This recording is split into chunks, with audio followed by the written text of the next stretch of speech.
ಎಲ್ಲರಿಗೂ ನಮಸ್ತೆ. ನನ್ನ ಕತೆ ನಿಮ್ಮ ಜೊತೆ ಇಂತಿ ನಿಮ್ಮ ತೀರ್ಥಶಿವು ಎನ್ನುವ ನನ್ನ ಯೂಟ್ಯೂಬ್ ಚಾನಲ್ಗೆ ನಿಮ್ಮೆಲ್ಲರಿಗೂ ಹೃತ್ಪೂರ್ವಕ ಸ್ವಾಗತ. ನಾನು ನಿಮ್ಮ ತೀರ್ಥಶಿವು. ನಾನೇ ಬರೆದು ವಾಚಿಸುತ್ತಿರುವ ಮನಸ್ಸಲ್ಲಿ ಚೂರು ಜಾಗ ಬೇಕಿದೆ ಕಥೆಯ ಮುಂದುವರೆದ ಭಾಗವಿದು. ಅಂದು ಭಾನುವಾರ ಮನೆಯವರನ್ನು ಬಿಟ್ಟು ಇವರಿಬ್ಬರೇ ಕ್ಯಾಂಡಲ್ ಲೈಟ್ ಡಿನ್ನರ್ ಜೊತೆಗೆ ಲಾಂಗ್ ಡ್ರೈವ್ಗೆ ಹೋಗಿದ್ರು. ಎಲ್ಲ ಋಷ್ಣ ಆಸೆಗಳ ಪ್ರಭಾವ. ಇವಳು ಬೇಡವೆಂದರೆ ಅದೇನಂತ ಗಂಟು ಬಿದ್ದೆಯೋ ಏನೋ, ಗಂಡ ಏನೇ ಕೇಳಿದರೂ ಇಲ್ಲ ಅನ್ನೋದೇ ಆಗೋಯ್ತು. ಹೀಗೆ ಗಂಡನ ಹೊಟ್ಟೆ ಉರಿಸಿದ್ರೆ ದೇವರು ಮೆಚ್ಚಲ್ಲ ಕಣೆ ಎನ್ನುವ ಋಷ್ ಅದೇ ಋತ್ವಿ ಒಪ್ಪಿಗೆ ಕೊಟ್ಟ ನಂತರ ಏನೋ ಇಷ್ಟೊಂದು ರಿಕ್ವೆಸ್ಟ್ ಮಾಡ್ತಾ ಇದೆಯಾ ಅಂತ ಕರ್ಕೊಂಡು ಹೋಗ್ತೀನಿ ಬಾ ಎನ್ನುತ್ತಿದ್ದ.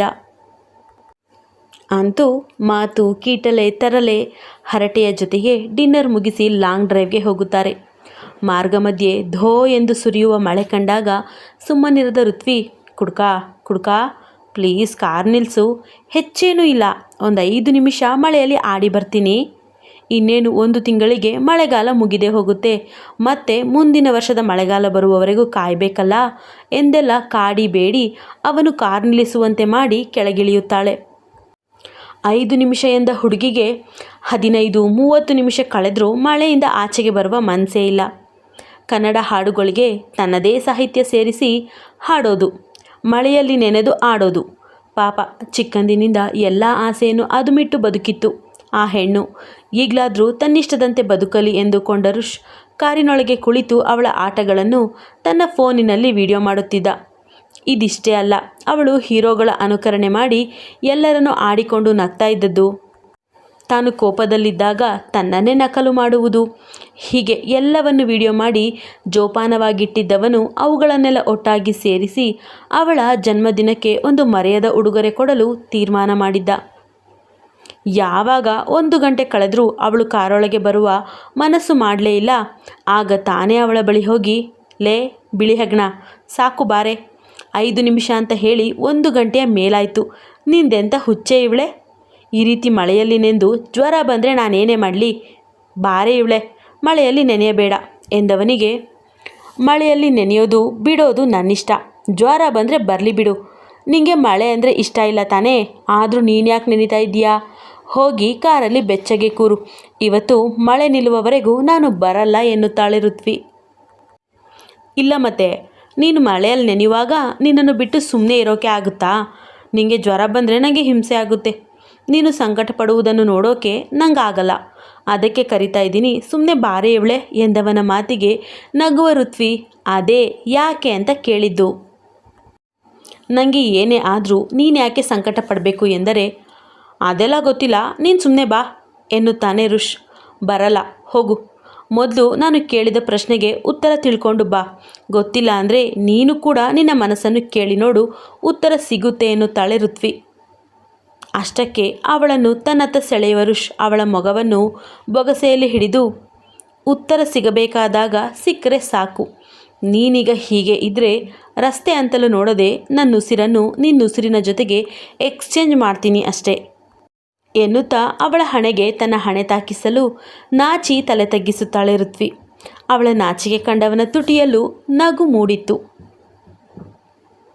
ಅವಳೇನೋ ಅವನ ಬೆದರಿಕೆಗೆ ಮಣಿದು ಕಾರೊಳಗೆ ಕೂರುತ್ತಾಳೆ. ಆದರೆ ಋತ್ವಿ ಎನ್ನುವ ಅಂದದ ಗಣಿಯಿಂದ ದೂರ ಸರಿಯಲು ಬಯಸದ ಋಷ್ ಅವಳು ಬೇಡವೆಂದರೂ ಅವಳ ನಿರಾಕರಣೆಯ ನಡುವೆಯೇ ಅವಳೊಂದಿಗೆ ತನ್ನ ಉಸಿರನ್ನು ಬದಲಾಯಿಸಿಕೊಂಡಿದ್ದ. ಜೊತೆಗೆ ಅವಳಿಂದ ಜೋರು ಬೈಗುಳವನ್ನು ನಗುತ್ತಲೇ ಸ್ವೀಕರಿಸಿ, ಅದೇನಂತ ಗಂಟು ಬಿದ್ದೆಯೋ ಏನೋ ನೀನು, ಗಂಡ ಪ್ರೀತಿಯಿಂದ ಮುತ್ತಿಟ್ರೆ ಜೋರು ಮಾಡ್ತೀಯಾ, ಏನೋ ಮಳೆಯಲ್ಲಿ ನೆಂದು ಚಳಿ ಆಗ್ತಾ ಇದೆ ಅಂದ್ಯಲ್ಲ ಅಂತ ಕೊಟ್ಟರೆ ಹೀಗೆಲ್ಲ ಜೋರು ಮಾಡ್ತೀಯಾ, ಹಾಗಾದರೆ ನಾನು ಕೊಟ್ಟಿದ್ದನ್ನು ನನಗೆ ವಾಪಸ್ ಕೊಟ್ಟು ತೆಪ್ಪಗೆ ಕೂರು ಎಂದು ಮತ್ತೆ ಅವಳನ್ನು ಕಾಡಲು ನಿಂತಿದ್ದ.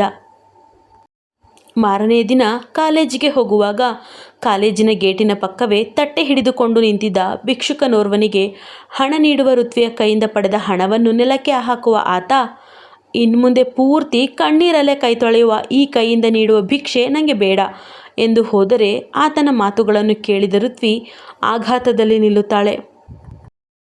ಕೆಲ ಹೊತ್ತಿನ ನಂತರ ಕಾಲೇಜಿನ ಬೆಲ್ ಶಬ್ದ ಕೇಳಿ ಕಾಲೇಜಿಗೆ ಹೋಗುವ ಹುಡುಗಿ ಸ್ವಲ್ಪ ಹೊತ್ತಿಗೆಲ್ಲ ಆತನ ಮಾತನ್ನು ಮರೆತರೂ ಸಂಜೆ ತರಗತಿ ಮುಗಿಸಿ ಆಚೆಗೆ ಬರುವ ಹೊತ್ತಿಗೆ ಸರಿಯಾಗಿ ಅಪರಿಚಿತ ನಂಬರ್ನಿಂದ ಒಂದು ವಿಡಿಯೋ ಮೆಸೇಜ್ ಬರುತ್ತದೆ. ಕುತೂಹಲದಲ್ಲೇ ತೆರೆದು ನೋಡಿದ ಹೆಣ್ಣಿನ ಕಂಗಳು ಹನಿಗೂಡಿತು. ಯಾಕಂದರೆ ಬಂದ ವಿಡಿಯೋ ನಮ್ಮ ಋಷ್ಗೆ ಸಂಬಂಧಪಟ್ಟಿದ್ದು. ಋಷ್ ಯಾವುದೋ ಹುಡುಗಿಯ ಜೊತೆ ಅರೆಬೆತ್ತಲೆ ಇರುವ ವಿಡಿಯೋ ಅದು. ಬಹಳ ಉದ್ದದ ವಿಡಿಯೋ ಏನಲ್ಲ, ಸಣ್ಣ ತುಣುಕಷ್ಟೇ. ಅದನ್ನೇ ಮತ್ತೆ ಮತ್ತೆ ಪ್ಲೇ ಮಾಡಿ ನೋಡುವ ಹುಡುಗಿಗೆ ಅದು ಅವನೇ ಎನ್ನುವ ಖಾತ್ರಿಯೇನೋ ಇತ್ತು. ಋಷ್ನ ಬೆನ್ನ ಮೇಲಿನ ಸುಟ್ಟ ಮಾರ್ಕ್ ಜೊತೆಗೆ ಅವನ ಕೈಲಿದ್ದ ನೀಲಿ ಹರಳಿನ ಬ್ರೇಸ್ಲೆಟ್ ಅದು ಅವನೇ ಎನ್ನುವ ಸೂಚನೆಯನ್ನು ಕೊಟ್ಟಿತ್ತು. ತಡ ಮಾಡದ ಋತ್ವಿ ತನಗೆ ಆ ವಿಡಿಯೋ ಕಳುಹಿಸಿದ ನಂಬರ್ಗೆ ಕರೆ ಮಾಡುತ್ತಾಳೆ. ಆದರೆ ಅತ್ತಲಿಂದ ಬಂದ ಉತ್ತರ ಸ್ವಿಚ್ ಆಫ್. ಅವಳ ಕೈಕಾಲೆಲ್ಲ ಬೆವರುತ್ತಿತ್ತು. ಮೈ ಪೂರ್ತಿ ಭಾರವಾದಂತೆ, ಏನೋ ಆಯಾಸ, ಸುಸ್ತು, ಅಳು, ಕೋಪ, ಒಟ್ನಲ್ಲಿ ಎಲ್ಲ ಮಿಶ್ರಿತ ಭಾವ ಅವಳಲ್ಲಿ. ಅಂದು ಸಂಜೆ ಆಫೀಸಿನ ಬಳಿ ಬರುತ್ತೇನೆ ಎಂದು ಋಷ್ಗೆ ಹೇಳಿದ್ದ ಹೆಣ್ಣು ಈಗ ನೇರವಾಗಿ ಮನೆಗೆ ಹೋಗುತ್ತಾಳೆ. ಮನೆಗೆ ಬಂದ ಕೂಡಲೇ ತನ್ನನ್ನು ಆತ್ಮೀಯವಾಗಿ ಮಾತನಾಡಿಸುವ ಮನೆಯವರ ಜೊತೆ ಒಂದೆರಡು ಮಾತಾಡಿ ಫ್ರೆಶ್ ಆಗಿ ಬರ್ತೀನಿ ಎಂದು ರೂಮಿಗೆ ಹೋಗಿ ಬಚ್ಚಲು ಹೊಕ್ಕ ಹೆಣ್ಣು ಮನಸ್ಸೋ ಇಚ್ಛೆ ಅಳಲು ಶುರು ಮಾಡುತ್ತಾಳೆ. ಅರ್ಧ ಗಂಟೆಯ ಬಳಿಕ ಅವಳ ಫೋನ್ ರಿಂಗ್ ಆಗುವ ಸದ್ದಿಗೆ ಕಣ್ಣೊರೆಸಿ ಆಚೆಗೆ ಹೋದವಳು ಋಷ್ನ ಕರೆ ಸ್ವೀಕರಿಸಿ ಹಲೋ ಎಂದೊಡನೆಯೇ, ಲೇ ಇವಳೇ, ಯಾಕೆ ವಾಯ್ಸೆಲ್ಲ ಒಂಥರ ಇದೆ, ಅಳ್ತಾ ಇದೆಯಾ ಹೇಗೆ? ನನ್ನ ಮಮ್ಮಿ ಡ್ಯಾಡಿ, ಅಜ್ಜಿ ತಾತ ಎನ್ನುವ ಪೀಡೆಗಳು ಏನಾದರೂ ಹೇಳಿದ್ರಾ ಹೇಗೆ ಎಂದು ಆತಂಕ ತೋರುತ್ತಾನೆ ಋಷ್.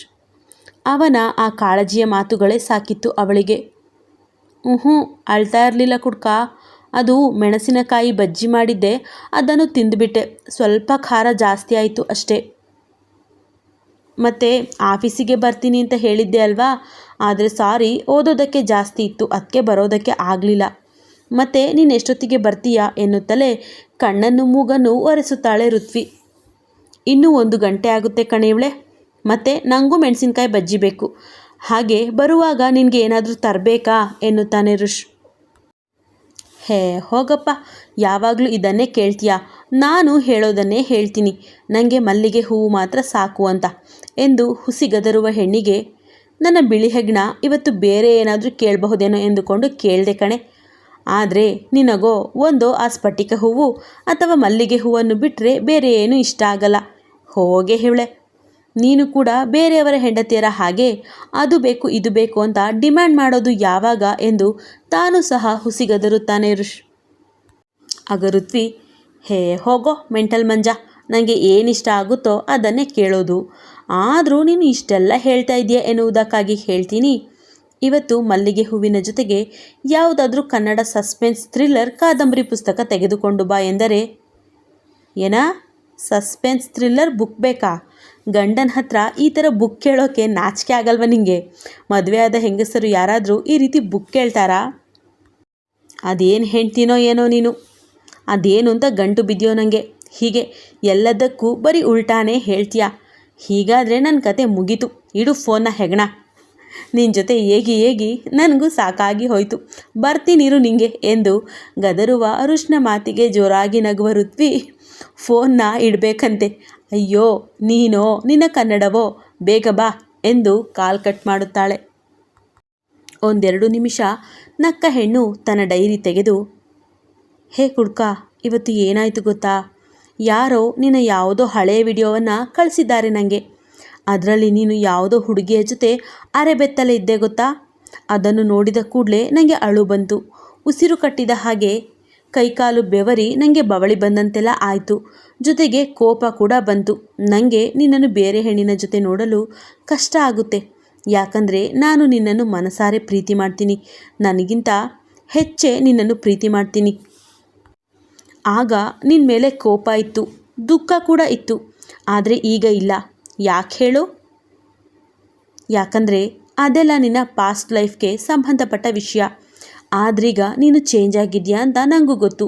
ಮೊದಲು ನೀನು ಏನೇ ಆಗಿರಬಹುದು, ಅದರ ವಿಚಾರ ನನಗೆ ಬೇಡ ಋಷ್. ಈಗ ನೀನು ನನಗೆ ನಿಯತ್ತಾಗಿದೆಯಾ ಎನ್ನುವುದೇ ಸಂತಸದ ವಿಷಯ.